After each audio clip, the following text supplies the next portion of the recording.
hour. Now, historically, sentries would have stood for a period of 2 hours at a time, and then they get to go into the guard room for a 4-hour break. Nowadays, there's no military affiliation here at the Halifax Citadel. We are just interpreters hired by the Halifax Citadel Society. So we're not actually guarding anything, so we only do 1-hour stands, and we do get to go home at the end of the day.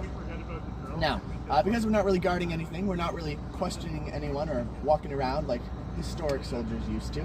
But that doesn't mean that you have to stay completely still your entire sentry stance.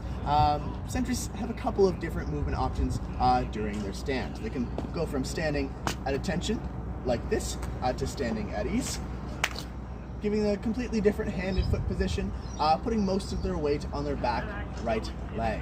It gives them a chance just to move around a little bit. They can also do something called taking a beat. And that's where you turn around, you march 15 paces in towards the end of the tunnel, and you turn back and you come back to your post. You can do that roughly 7 times an hour or once every 8.5 minutes, and it just gives the sentry a chance to stretch their legs a little bit. Sentries aren't really much use if their feet are completely asleep. You can't really chase after some sort of suspicious individual if you can't walk.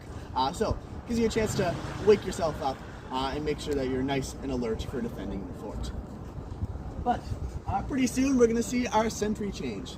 So this sentry change is going to be run by Sergeant Walsh. He is the sergeant of the guard, and it's basically replicating what a sentry change would have been like back in the 1860s. They would do these every 2 hours, as well as a large changing of the guard at 10 a.m. in the morning to change out the entire guard complement. So there is Sergeant Walsh. He's going to start by calling out the relief sentry, who will be here for the next hour, and getting him to fix his bayonet. Basically attaching this 17-inch knife to the end of his rifle, not only showing that he is now on duty, but also providing him with a more short-range weapon, almost like a spear or a pike. But after he's fixed his bayonet, both sentries are going to pick up the rifles and carry them at the shoulder. That is a more formal way of carrying the rifle, and that is how they will carry them throughout the sentry change. Now, the sergeant is going to go dress on, or basically stand next to the relief sentry on his right side. He's back in the Victorian Army. The right side showed a position of authority, and they're going to march up to this end of the tunnel.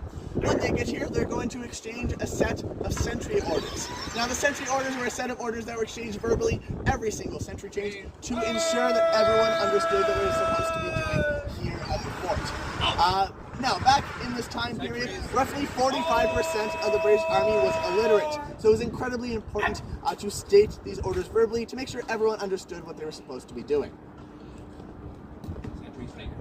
Take charge of